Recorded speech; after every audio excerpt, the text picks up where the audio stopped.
Welcome, everyone. So I'm Jenna, for anybody that doesn't know that at this point. Thank you. I just want to introduce you to a dear friend, Sophia Howlett, Dr. Sophia Howlett. She's the president of World Learning, which is somebody's texting me. I'll turn my cell phone off. And it's World Learning is, well, it's an NGO, and it's a graduate program, university program that has headquarters in Brattleboro, and she lectures on all kinds of really interesting things, and I love hearing her talk, so I'm really looking forward to this. And you can tell us more about you. Thank you, Jenna. Thank you. No, I think that's enough. One of the fun things about doing the Wagner Festival is that basically, this is my second year, is that I basically say to Hugh and Jenna, what do you want me to talk about? And they come up with something, and I go, yeah, sure. It's a bit like Chopped for being an academic lecturer. You know, you get given your basket and you work with it. So this year they asked me to talk about intimacy. Now, of course, yes, this is, of course, I thought about it for a few seconds, thought, yeah, I can do that. I hope I've come up with something that is of interest. Though naturally, whatever they give me, I'm going to put my own twist on. And I should, at this point, say that, as Jenna was saying, I am an academic as well as being an administrator, and my field is philosophy, which basically means, yes, you can give me just about any topic and I can ramble on about it for about an hour, right? So the philosopher in me, I've tried to curtail myself a little bit. But you'll also notice that my other field is literature, which means that if you give me a topic, I'm usually going to come up with a good poem or something. So there's a few of those things in here as well. So think of it as my riff on the question of intimacy. I was thinking when I thought about intimacy in the ring cycle, about the bonds that bind us from birth, the bonds we create, the bonds we seek to break. We don't often think about intimacy as bonds, and this is something that I want us to reflect on today. Those bonds are our love for home, our love for our people, our community, our love for our family, and for our chosen partner or partners. Without intimacy, we are not connected. We are alone. Connected, we are tied to each other and to our place. But we are susceptible also to the fear of loss. I'm going to explore different varieties of intimacy in the ring as the love between us. And here I should admit that I did not come up with the term love between us. I'm actually stealing from a wonderful feminist theorist called Luce Irigaray, who wrote a book called Love Between Us. And I'll come back to her towards the end, but I thought it was a very apposite term because I want to explore the beauty, duty, and pain of intimacy as the invisible set of bonds that can tie us to each other, but also break us in the unraveling. But I also want to see love between us as a dialogue in difference, which is how Irigaray talks about love between us. A dialogue in difference between people, between families, between communities, between lands. I chose this quotation to frame a conversation with myself and also with you. I want to interrogate what intimacy means in the ring cycle, but in doing so, I want to consider what it means to me and to us as the audience of Die Valkyrie and Siegfried. If intimacy is a bond that binds us together, the feeling of being close to somebody or a group or a thing, obviously what comes to mind first in the ring are the two love relationships, the feelings of intimacy between Siegmund and Sieglinde, Siegfried and Brunhilde. Further, the relationship between Siegfried and Brunhilde, this wonderful romantic moment at the end of Siegfried. We are told in the saga of the Volsungs that Wotan loves the Volsungs best of all humanity. In the ring, that love is connected to his desire to retrieve Alberic's ring. Wotan knows that he needs a hero who is outside of the norm, outside of human society, and outside of the normal human emotions, in particular the emotion of fear. But in a world that is bound by relationships, standards of behavior, and feelings of intimacy, closeness, and belonging, how does one create a hero outside of all of those norms, one who is not bound by those norms? In the world that Wotan creates for the Volsungs, everything is torn apart. All norms of behavior, of guest right, of family, and of belonging. All with a focus on creating the hero without fear that is Siegfried.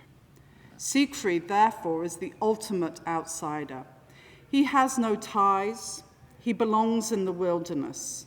He is born of an incestuous relationship.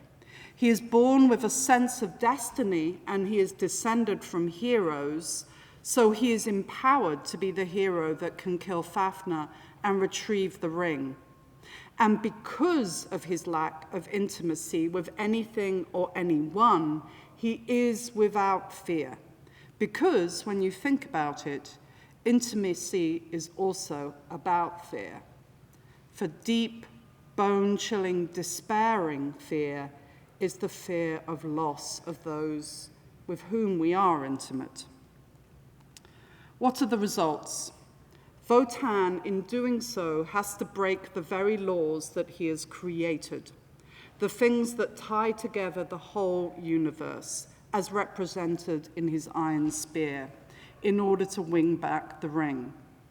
The ring that seems to bind the universe together in its circle, but in order to achieve that ring, he must destroy the worlds that he has created. And what of the lovers? Sigmund and Sieglinde find themselves, but their love is the product of being outside the law in terms of guest right, marriage, and their incestuous relationship. Sigmund dies for his subversion. Siegfried finds Brunhilde. Finding her and finding love, he finds fear. They seek to lead a normal life, but they are both outsiders, and they break the norms of human society wherever they go, whether knowingly or not. Their entrance into normal life leads to disaster for them, for those around them, and for the universe. But what is perhaps miraculous in this story is how the miracle of intimacy in these extreme circumstances amongst people who have lost or may lose everything can rise above. Those who are in the norm of society, suddenly we find that they are, in this opera, in the wrong. They are not the heroes. They behave badly. They use and abuse and destroy our heroes. How do we feel sympathy, intimacy with these individuals? And yet they are the normal. They are within human society. They are the people who first take away from the Volsungs and make them outsiders. Then they abuse them and kill them as wild wolves. Then they deceive and destroy them for their own desires and needs. Perhaps those norms, as upheld by the iron spear and gods, no longer serve us and should be torn down. Maybe it's time to tear the whole thing down. To explore this idea, I want to take apart what we mean by intimacy and think about it for myself and for ourselves as a series of loves, the loves between us, starting with love of place, to our people and to our land, then to love of family, and finally to erotic love, stealing away from our Greek surroundings and thinking about caritas, charity, agape, brotherly love, and eros alongside our Norse concepts. I'm going to start with connections to home, particularly land, and in the German, this sense, therefore, of Heimat, or homeland. What makes home home? our sense of belonging to a place. There is the question of memory, what we remember, our sense of belonging to a people. When we first meet the Valsungs, they have already lost their home, taken away from them by violence. They are adrift. Siegmund has been living in the woods like a wild wolf. Sieglinde has been taken off to somebody else's home, the home of her parents' killers, and forced to take part in somebody else's tribe. When we first meet Siegfried, he is living in the wilderness. He is in nature on the outside of human society. When we see Brunhilde at the end of Die Valkyrie, she has been exiled from her sisters and her father and left to be claimed by a stranger far from any home that she has known. So what does home mean here for these people? What does it mean for you? What does it mean for me? I personally, my own journey, I come from England, as you might be able to tell from my accent. I come from a place called Bury St Edmunds in Suffolk. That's my home. I then went and lived in various places in the UK. And then after that, I went to Ukraine, which was my first major city overseas. And they say that your heart always belongs to that first place. So part of my heart is in Kiev. And then I moved to Russia, and then I moved to Budapest, where I spent 16 years. And that too is home, and I have an apartment there. And then I moved to the US, and eventually, about 4 years ago, I became a US citizen. So where is home, and how do I know it? First of all, I think about memory, because part of that sense of belonging is about memory. And I can't talk about memory. I can't let that opportunity go by without getting a little Proustian with you. So I'm going to just give a little bit from In Remembrance of the Past by Marcel Proust, and that famous part that you may have heard of, where he eats a madeleine, a little cake, that he has dipped in some tea. No sooner had the warm liquid mixed with the crumbs touched my palate than a shudder ran through me, and I stopped, intent upon the extraordinary thing that was happening to me. An exquisite pleasure had invaded my senses, something isolated, detached, with no suggestion of its origin. And at once the vicissitudes of life had become indifferent to me, its disasters innocuous, its brevity illusory. This new sensation having had on me the effect which love has, of filling me with a precious essence. Or rather, this essence was not in me, it was me. Whence did it come? What did it mean? How could I seize and apprehend it? And suddenly the memory revealed itself. The taste was that of the little piece of madeleine, which on Sunday mornings at Combray, because on those mornings I did not go out before Mass, when I went to say good morning to her in her bedroom, my aunt Leonie used to give me, dipping it first in her own cup of tea or tisane. The sight of the little madeleine had recalled nothing to my mind before I tasted it, and all from my cup of tea. So Proust is exploring there how that sense of taste can take you back into a memory of your past, a place of childhood, a place of safety, the place where you belong.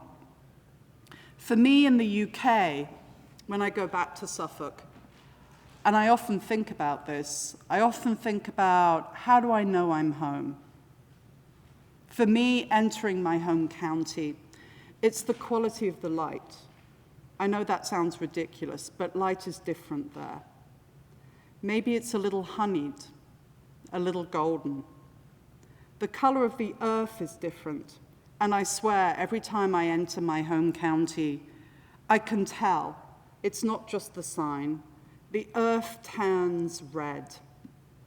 It's like goes a rosy hue. And then I think to the sound of a very gentle wind in the trees and the way that the leaves rustle. For me, this is home. And it's hard to explain. Maybe it's just that the trees are different where I grew up. They're not the same as the trees here. But the sound of that wind in the trees is something that immediately takes me back to my homeland. In the US, I would say it's not sight and sound. For me, there is a smell that makes me feel at home in the US. Funnily enough, the first one, please don't laugh, but you may laugh, it's the smell of the cleaning fluid in the airports. It's like there's nowhere else like that. You turn up in the US and you're like, I'm home. I used to think that the US all smelt that way because I would come and visit and go to and from airports and everything smelt that way, the toilets in the mall, etc. It wasn't until I actually started living here that actually there were different smells. For me, coming back to Brattleboro, and I travel a lot with my job, working with SIT, there is a smell that immediately tells me that I'm in Brattleboro and makes me realize that I'm at home. And I get out of my car at the transportation center, and maybe I've been in, this past spring, Australia, South Africa, Puerto Rico, Washington, D.C., wherever. And I get out, and I don't know why, but there's always a smell of wood smoke. And it can be 3 o'clock in the morning at the transportation center, but I smell that wood smoke, and I know I am home. It's the thick silence of night in the summer for me, with the undertow of hundreds of window AC units slightly buzzing in the background. The thick night, the humidity, the sense that the tarmac below you is slightly melting. So these are some of the things that I think about that make me know I'm home. And a funny thing happened to me this summer. I was traveling as usual, but this time I was in the United Kingdom. I went home to visit my family in Bury St Edmunds in Suffolk. And then I went to Budapest, Hungary. I was sorting out some things there. And I hadn't been there for 11 years. And we have an apartment there, and we lived there for 16 years. And it was and is home. But I left 11 years ago, and I got on the plane to the US, and I decided I had no interest in going back. But I really had to go back this summer for various reasons, and so I wasn't looking forward to it at all. I didn't know what I was going to find. I didn't know how I was going to feel. I really didn't want to see our apartment that was very precious to us, but has been rented out for 11 years. And I arrived, and I spent a few days there, and I realized something by the end of that week in Budapest. And I guess I had a conversation with my apartment about it too. And that is that it's not just about memory and the past. Home is always there. And I don't just mean this in a psychological way.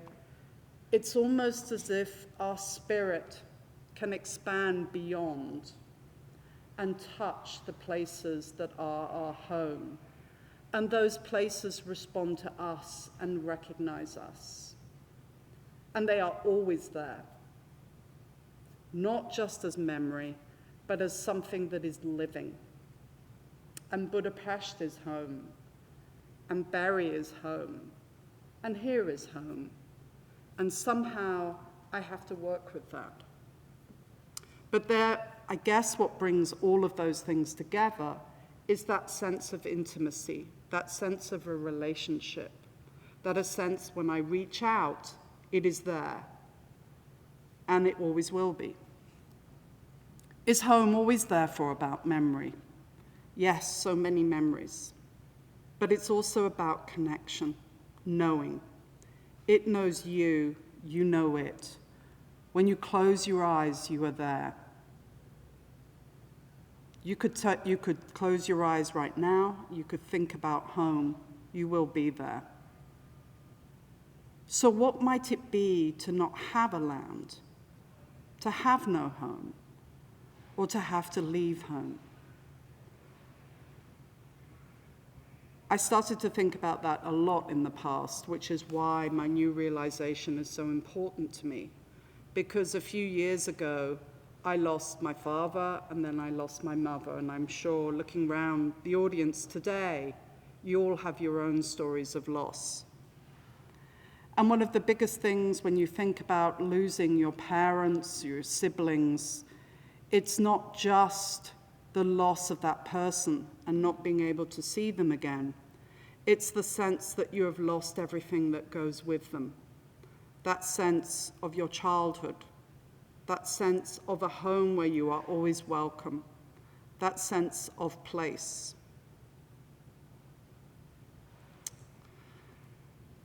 Last week we had SIT's graduation. Quick ad, if you check out The Reformer, there's a very nice article about it. One of the things that we did at the beginning of our graduation was a land acknowledgement. Now that's pretty normal these days. We had a land acknowledgement for Wantastiquet, the land on which SIT is based. But given that we are a university that is global, we also wanted to acknowledge all the other places that our students study. And so we had our colleague from Ecuador do a land recognition for Ecuador, and also he brought greetings from Ecuador to the land of Wantastiquet. And it was a very moving moment. And then a third colleague stood up to do a land acknowledgement, who is South African. I wasn't quite sure what to expect. And he stood up and he started talking about apartheid. And I thought, what's this? This isn't a land acknowledgement. Where are we going with this? And then I realized that what he was doing was acknowledging the landless, the people whose land had been taken away from them. And that land acknowledgement is not just about the people who belong here, it's also thinking about those who no longer have land. And what does that mean to them? And that takes me on to the next step in my quest for what is intimacy. And that is the idea of belonging to a people. Because maybe you don't have land, but you belong to a people. And I was thinking there, to continue this Greek versus Norse theme of agape, which is brotherly love, family love, with fealty, that sense in Icelandic, Anglo-Saxon, Norse culture of the relationship and bond between the warrior and their chief, for example. And then alongside that, belonging to a people, particularly for our vow songs and our ring cycle, the notion of guest right and caritas, what we owe to the stranger and to the person who comes to our door, and caritas, that sense of charity.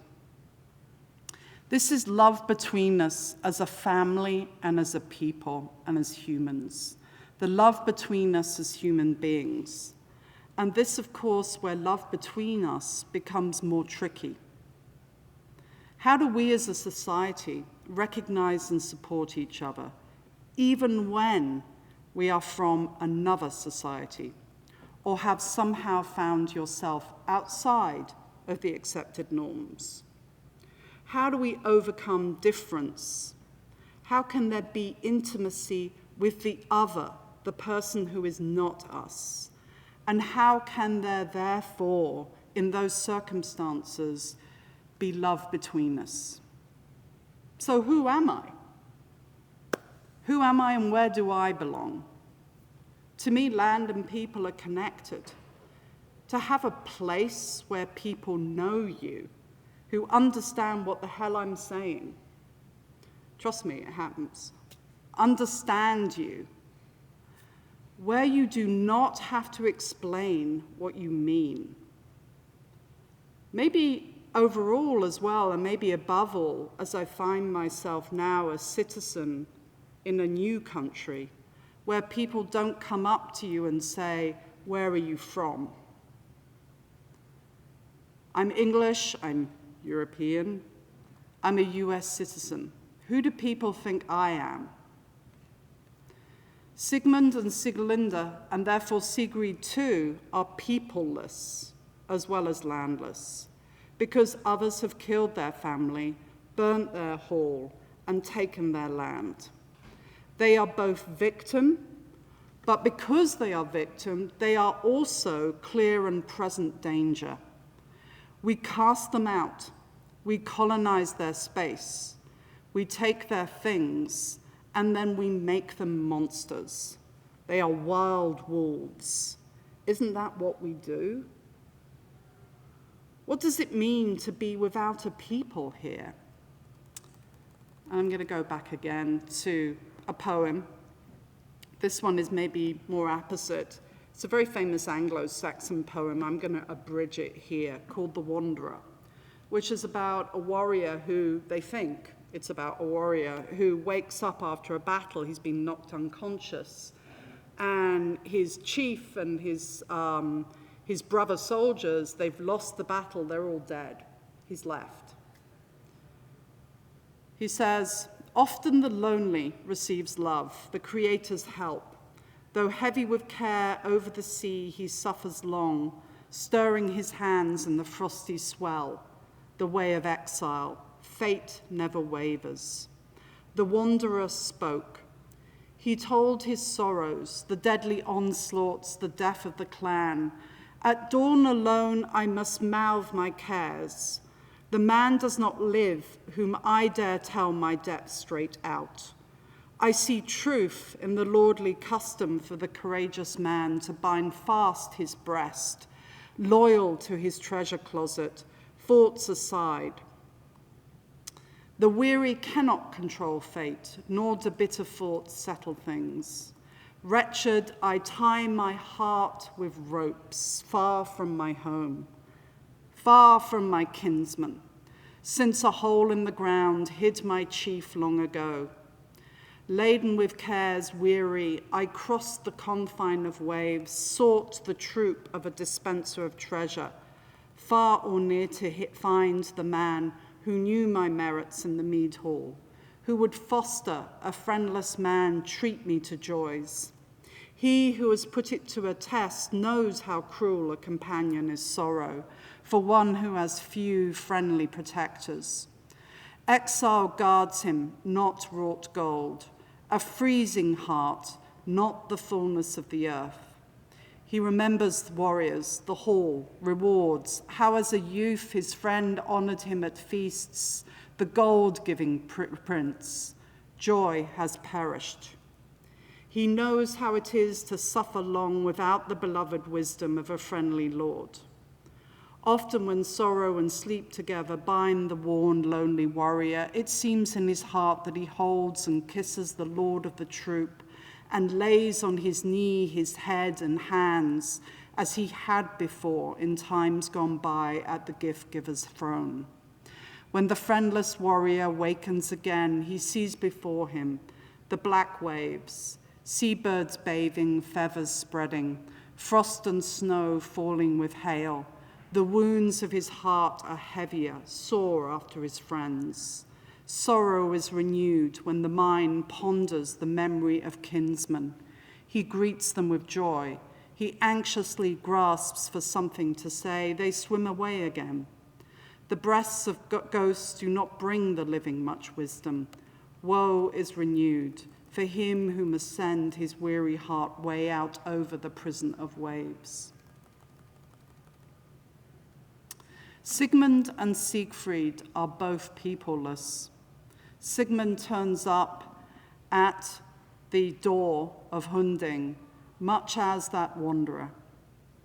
They both live outside of human society as wild wolves, led by the quintessential wanderer, Wotan, who is, of course, called the Wanderer.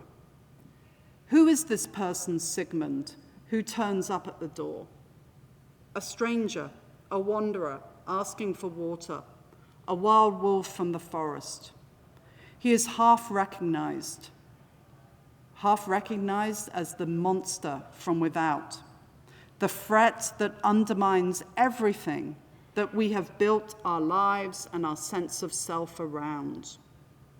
We deserve this home. We can take this. And then the wolf turns up at your gates, and suddenly there is guest right. From Havamal, which is an Icelandic poem. It discusses what guest right really means for the Icelanders and the Vikings. Fire he needs, who with frozen knees has come from the cold without. Food and clothes must the farer have, the man from the mountains come. Water and towels and welcoming speech should he find, he who comes to the feast. And the approved behavior of a guest, as it says, is, if renown he would get and again be greeted, wisely and well must he act. And he mustn't overstay his welcome. Forth shall one go, nor stay as a guest in a single spot forever. Love becomes loathing if long one sits by the hearth in another's home. Sigmund claims guest right, obviously, and Hunding has to treat him as a guest for a certain period of time. But he also seems to behave like an outlaw. And this is a really interesting concept, by the way, in Viking society, where the saga of the Volsungs comes from.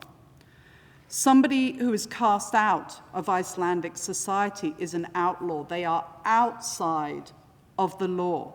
And it's not a choice they make. They are put outside of the law. Sense like instead of being in prison, you're cast into the wilderness. To be an outlaw is a judgment that your society has placed on you. Such a person is allowed no social interaction. Rather, as we might say in England, like being sent to Coventry. Until the outlaw, which is a terrible thing to say when I think about it. What's wrong with poor Coventry? Anyway, until the outlaw, the excluded one, becomes a real outlaw out of necessity, going around robbing people. In Iceland, such an individual was often hunted, a wild wolf, something to be defended against, living in the wilderness apart from the social norm, without friends or family.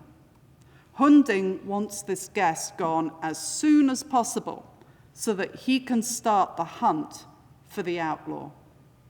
And what about Siegfried? As a Volsung, he is the most loved of Wotan's people, but he is born without a home and without a family at this point.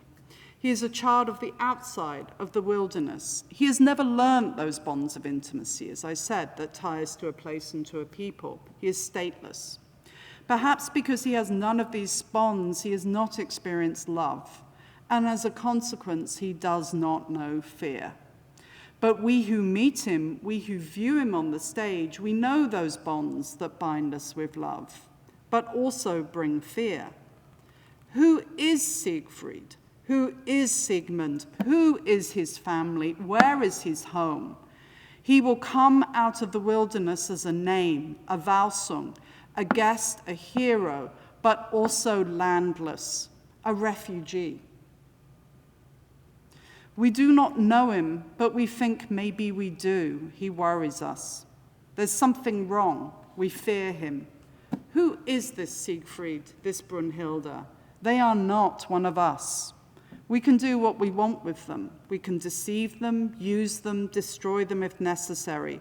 Our desires, our needs, our wants come first. My rights, my wishes. How would we react now? What does love between us mean when confronted by the landless, by the refugee or the homeless? And I don't mean that as some sort of easy invocation just to go out and love all, be charitable to all, give back to all. I mean it as a provocation. What does it mean to us? How can there be love between us? Finally today, I want to turn to that, what is talked about in Wagner as radiant love, laughing death. Love as eros, the love between people that binds them as partners. The start of the problem of the ring is indeed with the question of love. In Das Rheingold, and I apologize right at the beginning because I never learned German, so I'm kind of riffing on my German here, so excuses to everybody who knows German. In Das Rheingold, Wotan has promised to give Freya, the goddess of youth and fertility, but also of love, to the giants in return for the building of Valhalla. And here an interesting thing occurs. Wagner has taken the different stories of Brunhilde and Siegfried in their various forms and created what we might go so far as to call a romance within this epic.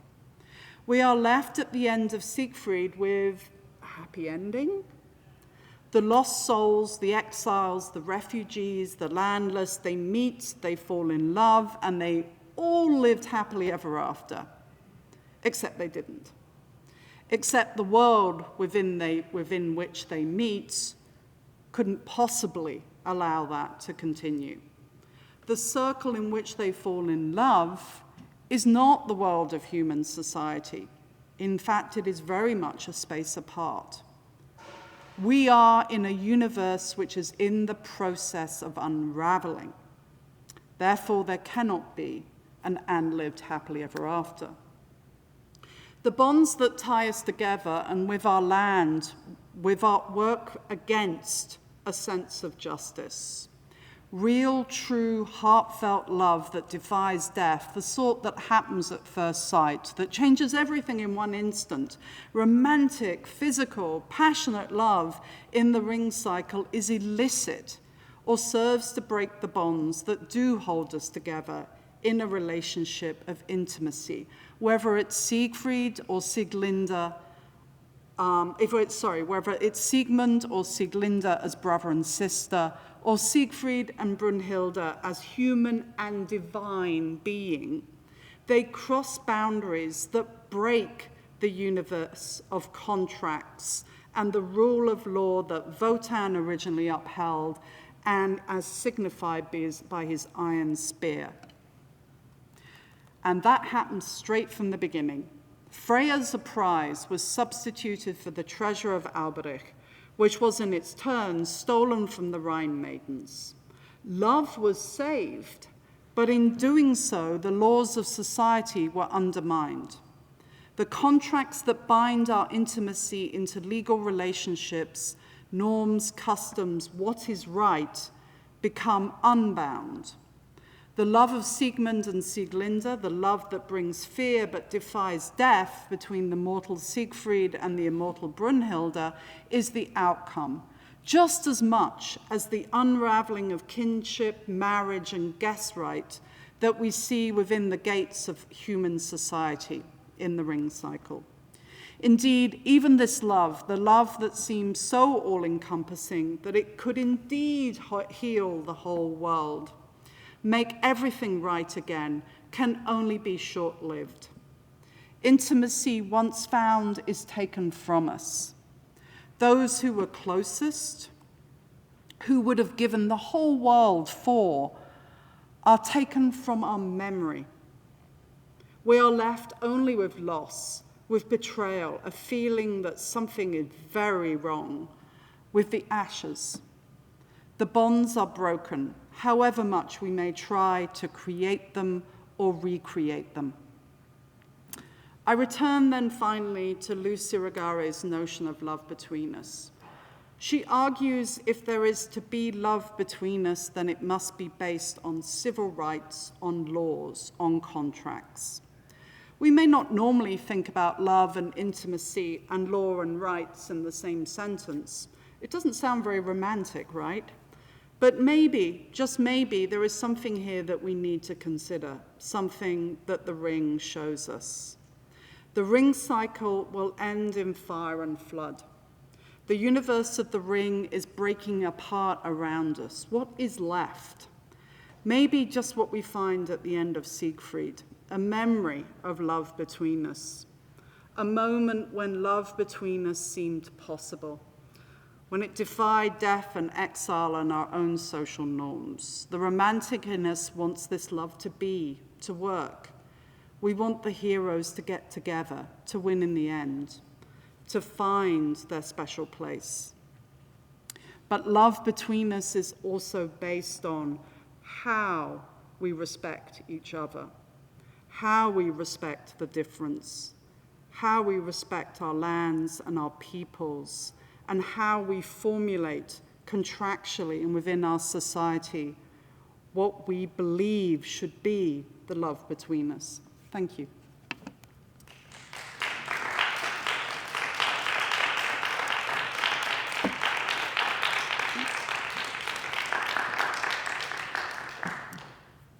Open to questions if anybody would like to ask anything.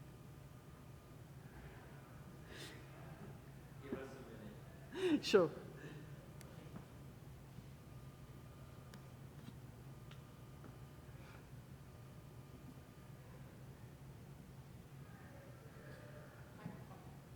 Hi. It's interesting what you say about the outsider. Of course, the person that rejects love completely being Alberic, who then exists outside everything for the rest of the rain cycle.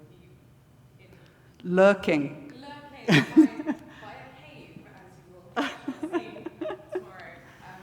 Yeah, he rejects all forms of intimacy in exchange for the ring, in exchange for power of some sort. I wonder if you had any thoughts on. Yeah, no, that's very interesting because, you know, I was thinking about Freya and love right at the end of writing about this. And I thought, gosh, this is interesting. It all begins with love and the willingness to give it up, right? And then being held back from giving it up, right? What are you doing to my sister? And so in a way, it's like Wotan gets stopped from doing this, but in doing so breaks his word. But Alberic just goes happily ahead and does what Wotan didn't quite dare to do, and thereby gets the ring, but then, of course, everything goes wrong. So, yeah, it's really interesting. I think, in a way, it kind of doubles down on the point that there is this relationship between love and breaking of contracts and of norms, and then everything goes wrong. Yeah. I wonder if it's something to do with a power balance between you can either be intimate with somebody or you can have power over them. So where the only times that we actually see the intimacy is when people become equals. So Sieglinde has nothing, Siegmund has nothing, but Hunding has power in that situation. The same with Fricka and Wotan, like who has the power in their relationship? In Rheingold, it feels like Fricka has some control, and there's more like homeliness to it. There's more a sense of like moving to Valhalla. And then when we get to Valkyrie, obviously that relationship is completely torn apart, and she tries to take some of that power back. So it seems that there's like there has to be a balance. If you want power over somebody, you can't have intimacy with them. Alberic wants power over the Rhine maidens to start off with, and then they reject it, and so he says, okay, no intimacy for me ever. And that's exactly what Irigare is saying, that love between us has to be, in a sense, codified. You know, she's actually talking about the relationship between men and women, but I wanted to make it something a lot broader than that because I think it's about I and the other, you know, in the broader sense. And so I kind of flipped it and expanded the idea. But basically, yeah, what she's saying is that without civil rights and without equality, there cannot be love between us. And so she actually moves in her next work from love between us to I love to you, which is breaking down the I love you as a kind of a giving away, as a kind of like I love. It's like a kind of a claiming of subjectivity and then making it into subjective, if that makes any sense. I must admit, I did kind of, I was riffing with this, and then I thought, well, you know, hold on, I do want to say something more, which is why I added the word respect. Because I think, you know, I think sometimes we get too bogged down in civil rights and the legalities, and if it's not based on mutual respect as well, then you know what I mean. Yeah. So I was kind of adding that in too. But yes, I totally agree with you. Yeah, and that's why also, I was trying also to talk about land and people as it's not just my relationship with the land and with the people, but it's about who we are together, right? And a mutual connection. Intimacy is never, it cannot be a one-way street, right? Yeah. Hi. Actually, I want to credit my dear mother here with this. She's being a little shy. We were talking last night, after Vulture last night, and she was saying how it'd be interesting to go through the ring and analyze it from the point of view of narcissism. Because, so you have Zygmunt and Zyglinda, they're looking at what do they keep on saying to each other? Oh, you are the image of me, I look at you. It's like looking into the pool of water at my own self. Later on, you have Wotan saying, I only see myself in everything that I create. So can we have intimacy in the face of rampant narcissism? No. Which is why, and that was also why I was using the word romantic and what we might want as opposed to what is, right? We want these things to be great love affairs and that moment when they're like, oh, but it's all based on something very wrong, right? Which in a way, the romance of the whole moment, it kind of, I don't know about you, but I watch those moments and I forget that we're talking about an incestuous relationship. I forget, until maybe after that we're talking about narcissism, yeah? Oh, what I love about you is me, right?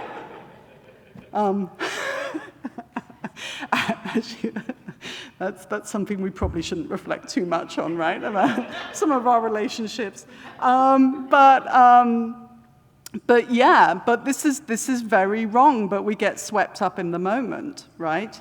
And it's like, and we take it as somehow, the music carries us, the moment carries us, the words carry us, and yet the whole thing is undermined by what this really is, and by the language when you stop and think about it. So yes, absolutely, it's all wrong. Hi. Except, go for it. Take that on, which I agree with you totally, and then I'm going to take it on. Except we can think about it if we think about intimacy developmentally, the self really does need to know itself to be intimate with another. Yes. And so I've always wanted to, I'm not ever going to do this, but I've always wanted to write an essay about Cinderella called Affirming the Glass Slipper. Because, we need to be loved to find ourselves, and we're searching for that. And so, early, hopefully, we're loved well, and then we can love. And so I really can think of it mentally as not narcissism versus intimacy, but narcissism on the way to intimacy. Ooh, dangerous stuff. I guess I feel like, I would counter with narcissism is what happens when intimacy goes wrong. I am a mental health counselor. I work with children a lot, and I think about it developmentally. I guess that's what I'm saying. It's like, yes, later on in life, boy, it can be terrible stuff. I see where you're coming from. Life can be wonderful. And there's Wagner trying to figure out big things. You just reminded me of another memory, because I am trying to insert myself into this, but because intimacy is also very personal. And I remember there was a moment, oh God, now I'm talking to a therapist about my own personal development. I can move way far back. I remember coming home from school, and I was walking home from school, and I was thinking about who said what. And I can't remember how old I was, but I think I was about 5 or 6. And we had a huge mirror in our hallway, you've always got to go through the mirror stage, right? You know, I got home and I was thinking about friends and who said what and who felt what, and then I caught myself in the mirror, and you could tell I was on my way to being a philosopher, I guess. And I looked at myself and I thought, hang on a second, I am not my friends. And it's a moment that I really, really remember very, very clearly. I am not my friends, I am an individual, and I am separate from what they think or say or feel. So it was kind of, it was one of those very, very key moments in my life. 6 or 7? I'm not sure, I thought I was a little younger than that, but, you know. But anyway, certainly it was that time of school, it was like 4 to 7, that's that age group. So yeah. I mean, I understand what you're saying. First of all, you need to develop the sense of self. And then there is the kind of the reification of everything around you as part of yourself, right? Going that. And then hopefully there's a moving beyond. But in this, we are seeing a movement the other way, which when you think about it, and I was talking about unraveling, isn't that the way the world unravels? That almost like that journey backwards. So we get to narcissism. Yeah, I hadn't thought about narcissism, but yes, thank you. I mean, Yeah. to riff a little bit more on Asher, it just occurs to me that, you know, there was a big sort of like Buddhist strain in Wagner. You know, so Wotan keeps on, you know, what does he want? He wants the end. He wants to be, you know, beyond himself. You know, even someone like Hans Sachs, you know, he wants to be free of all, you know, everything like in the world. Well, yeah, his entanglements. Thank you. So maybe that's the way we get beyond narcissism into some kind of Destroy it all. You know, beyond the soul. I'm not sure if I would see Wotan as Buddhistic in that point of view. You know, I mean, like if you think about eschatology, that sense of an ending, right? You know, I mean, that is everywhere. That's throughout different civilizations, whether it's God deciding that things are going wrong and sending a flood and wiping it all away, or whether it's Wotan, you know. I mean, I think what was interesting in your, for me, this idea that he wants the ending. Oh. That's very interesting. That could be the lecture next year, maybe. Especially if we're going to do Die Gotterdammerung, yeah? Right? We can do something on, like, the ending, yeah. Talk to Caitlin. We were discussing Wotan's journey upstairs last night about, you know, how he very much wills the end. He's almost joyous that the end is coming. Yeah. Huh, does he want the ending? Okay, this is definitely another lecture. Which is in contrast to the mythology of Odin, who spends his entire existence resisting his fate. He constantly fights against the fate that's been written for him. It's almost a kind of a reveling in inevitability, maybe rather than wanting it. I don't know. I mean, it's a fate web, definitely. You know, I mean, that's... You know, I was thinking last year, I forget what we were talking about last year, but last year I was thinking about epic and thinking about how much more tragic epic is than tragedy. You know, and what does that mean and how do we think about it? Because that's something that I haven't read a lot about, actually. So it's definitely a ripe area to discuss. But, you know, and I was thinking, what are the components of epic that make it more tragic in a way?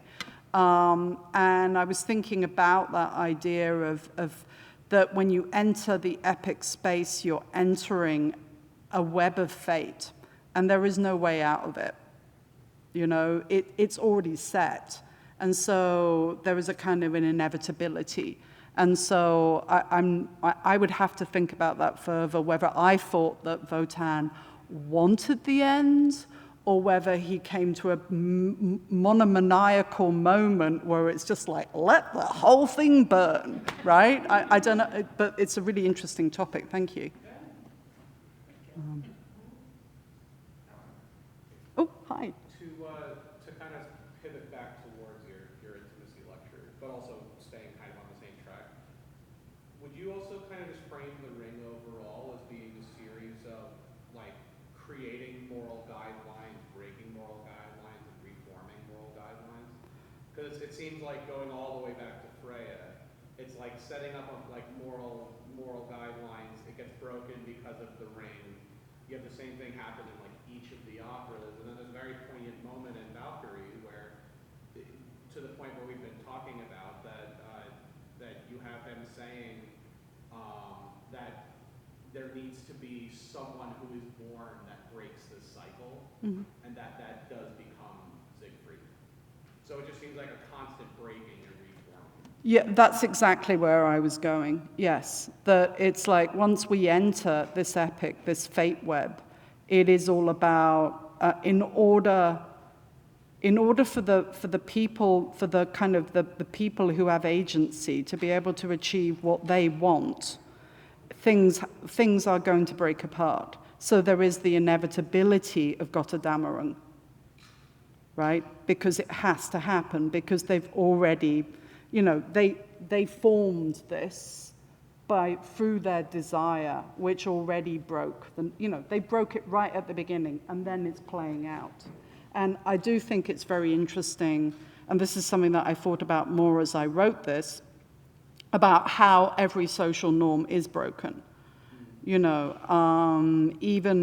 within what appears to be safe spaces. And of course that gets even, it seems to me that it becomes more and more, more and more as you go through the cycle as well, So by the time we get to the next opera, things get really bad, right?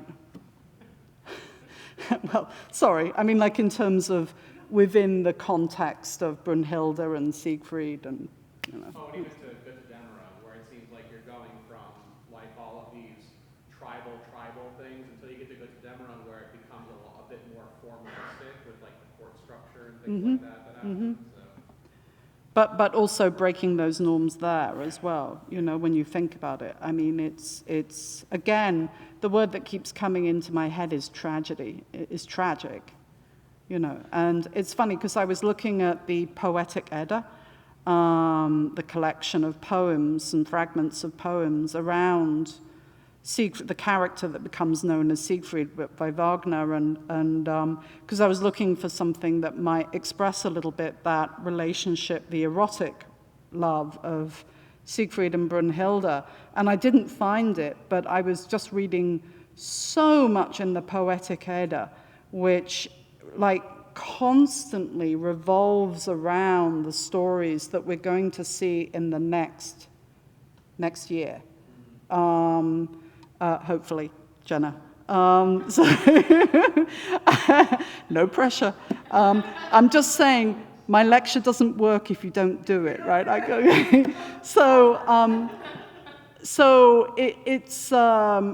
It seemed remarkable to me that this story of the Walsungs and of the people who are caught up in that fate web, how destructive, but also how the people of Iceland, over centuries kept going back and back and back and back to that story and replaying it out. Almost in a kind of I'm sorry, I'm touching on, we need a new language for epic, I think, because the word I keep coming across is almost like it's cathartic, which of course is not appropriate for epic, but yeah, so I agree, thank you, yeah.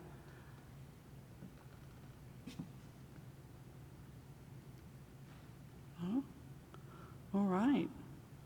Well, thank you very much for listening.